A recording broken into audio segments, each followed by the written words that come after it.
Hi there everybody. On today's video I have this Vauxhall Zafira. This is a 2015 and it's a 1.4 turbo with a Ecotech. I'm gonna be changing the oil and the oil filter. Gonna check the condition of the air filter, top up some screen wash fluid, and also check the coolant level and antifreeze percentage. I'm gonna start by topping up some screen wash fluid, and if you get the bonnet open, there is a lever inside of the car next to the driver's side door here in the UK that you can pop the bonnet open with, and then you need to use that little yellow lever there, flick it to one side and open the bonnet. So the screen wash fluid, it's on the right hand side and goes in this bottle here. So you can buy screen wash from any garage or petrol station, ready mixed or concentrated one, and mix it yourself.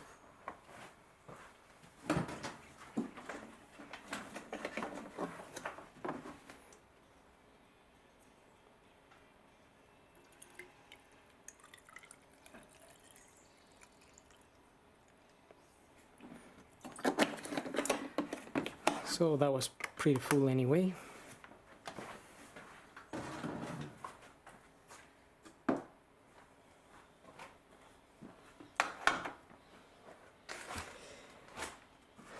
Now we're gonna move on to checking the coolant.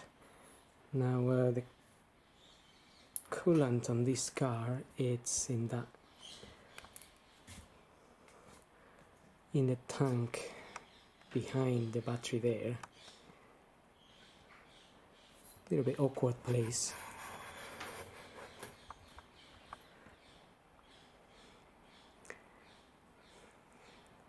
Slightly awkward, but it's here.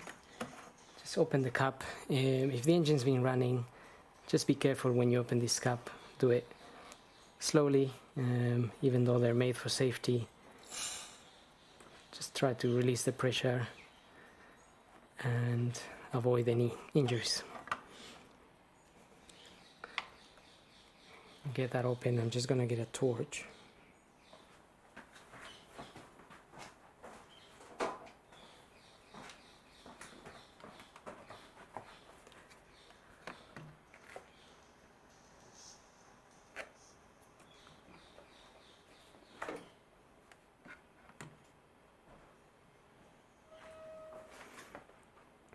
Okay, so we can just about see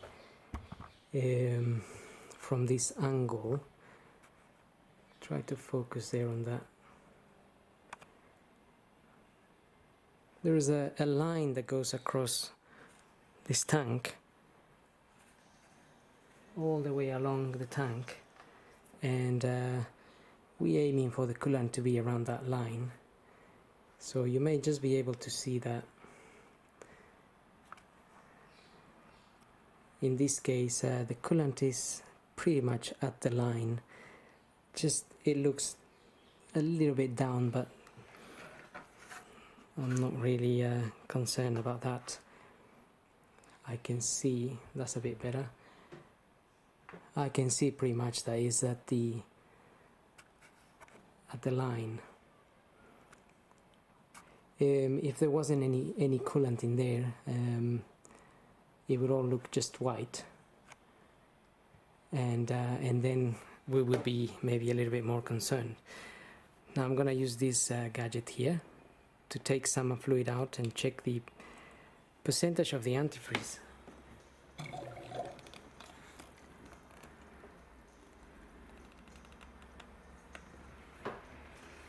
Just the angle there is a little bit awkward, but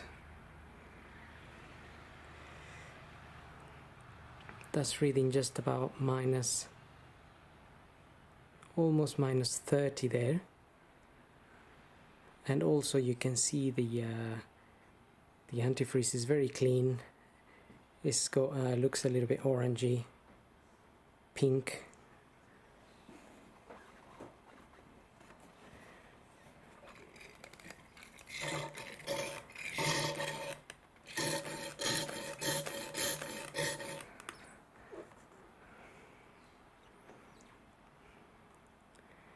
So I'm pretty much I'm happy with that. We can move on to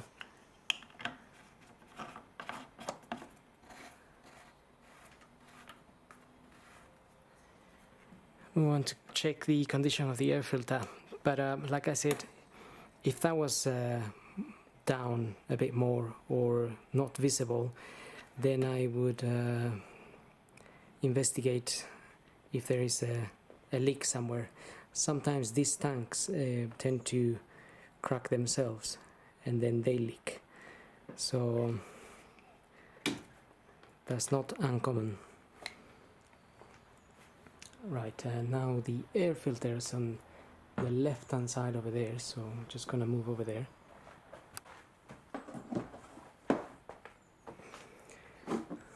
Okay, so the air filter is under this cover here, and it's held in by some Phillips screws. I think there's about 4 of them. They're just normal Phillips.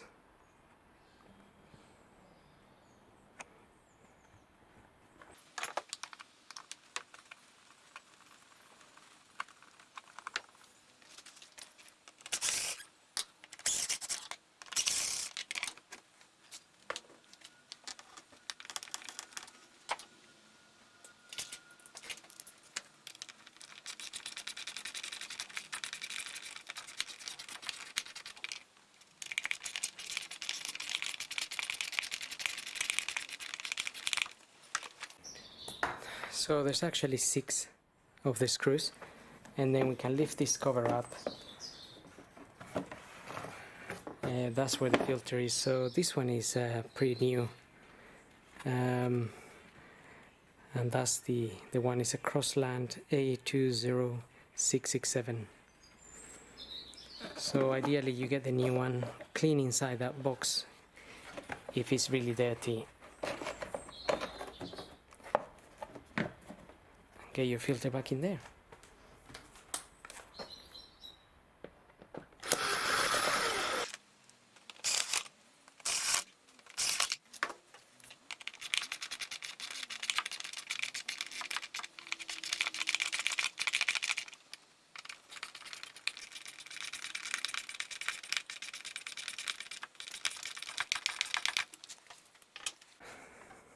Try not to over tighten those screws, as they only go into plastic, so if you over tighten, they're just gonna go round and round and not secure the box anymore.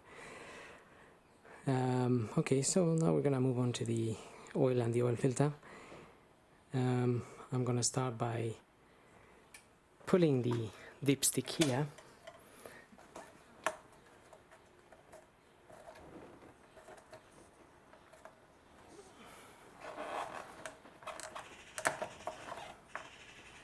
And just opening the oil filler cap there.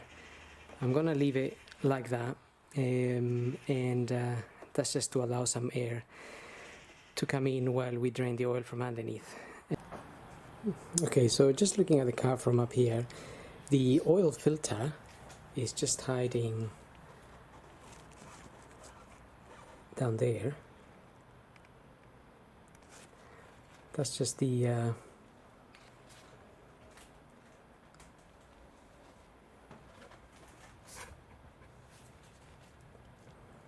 top of it. So just underneath this hose here is the oil filter there. I have a socket here. It's a 24 mil socket.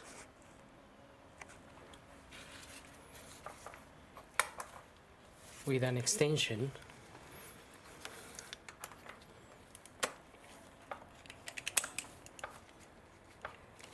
And we can just undo that filter.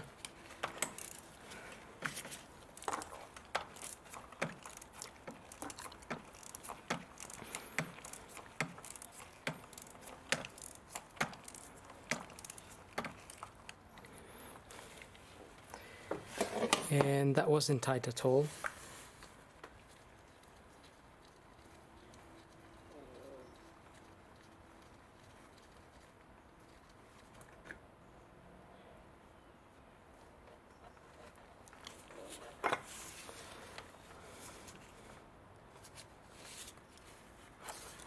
Okay, so I'm just gonna get the filter out through this area here. That's the one there. Obviously, if you leave it there a few extra minutes, whatever is here will drip into the housing, and then it goes down to the sump. I pulled it out, and a few drops came out. So to avoid the mess, you can leave it there for, once you open it, you could leave it there for a few minutes.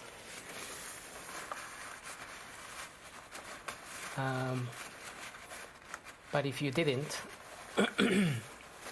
I normally would leave it there, but for the purpose of the video and to show you where it is and how to take it out, I pull it out. But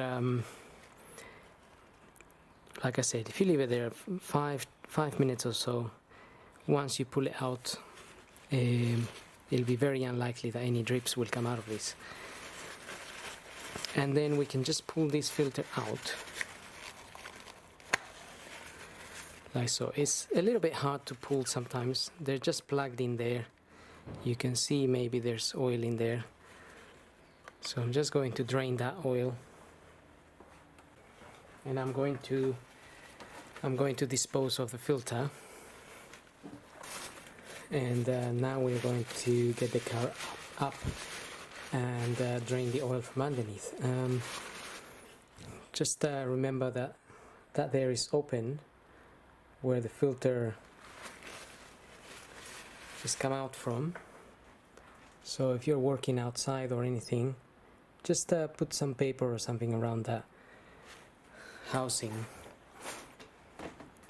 and avoid anything going in there, any leaves or dirt or anything. So okay, let's get the car up. So looking at the car from underneath, the sump is there just next to the exhaust, and the sump plug is that one there, and that is a Torx bolt. So I'm gonna be using a T45.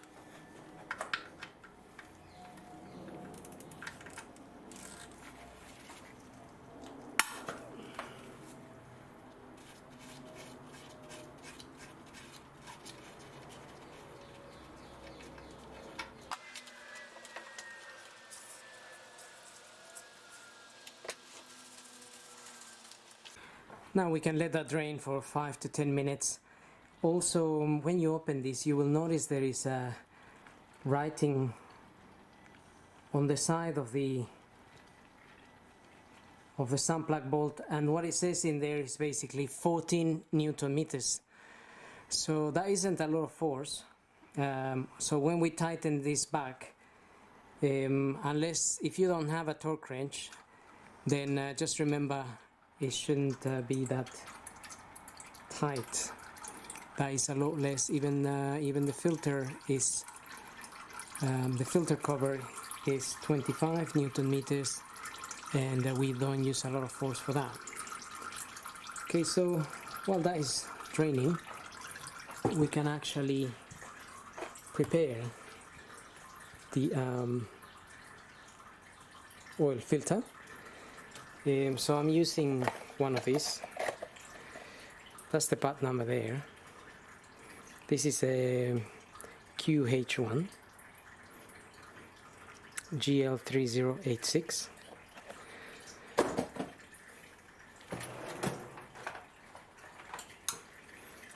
And we already removed the filter and dispose of that, and now we're going to remove the O-ring.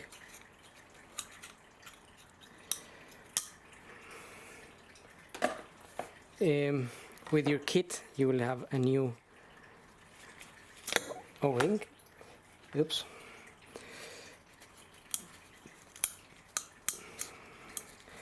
Just make sure you get it in the correct groove.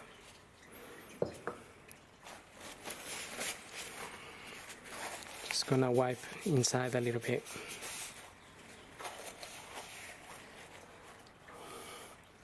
got the new filter here, just plugs in there, and I'm gonna put a little bit of grease around the housing here, the O-ring. You can also use a bit of the oil you're going to be putting in the car, and that's it. So that is ready to be fitted, and we're just gonna wait for that to drain a bit more, and we can then carry on. Okay, so that's been dripping for some time now.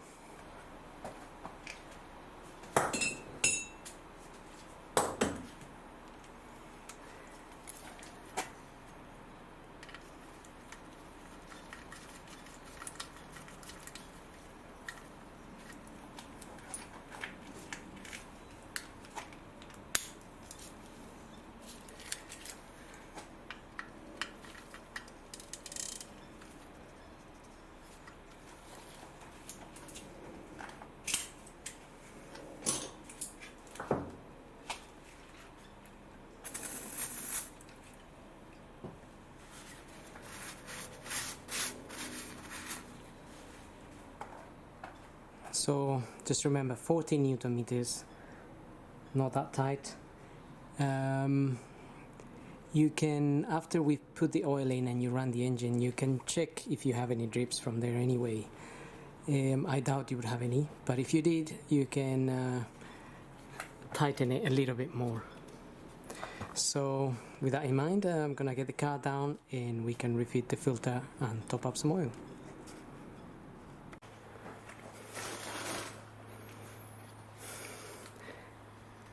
So now it's just a matter of refitting the oil filter here.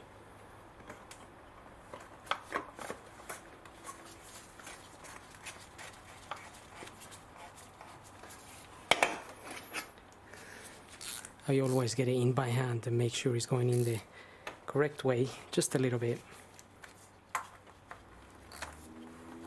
and then use the ratchet.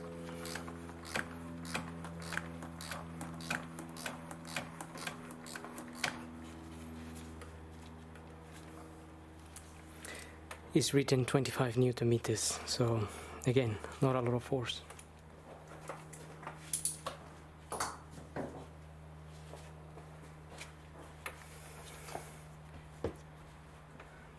The manual for this particular engine states the capacity as 4 liters. This is the B14NET, so that's including the filter. It says here between the min and max there's about 1 liter. That would be between the min and max on the dipstick. And they also recommend 5W30 engine oil viscosity grades, 5W30 or 5W40 if temperatures are below -25, 0W30 or 0W40.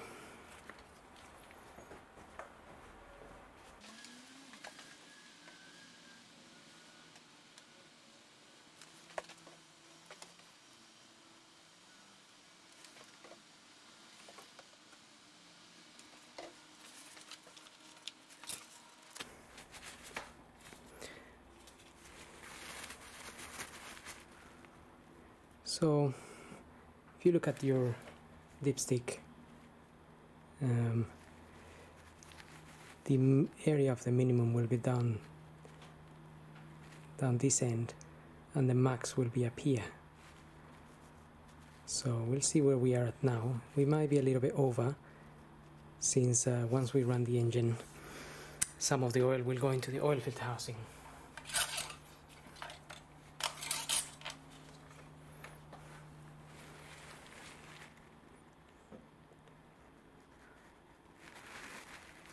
Okay, not sure that is too visible or not, but we are more or less at the top end there. You can just about see the shine.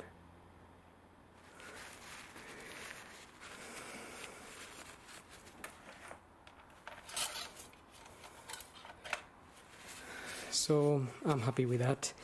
We're pretty much done here, so hope this video helps, and thank you for watching.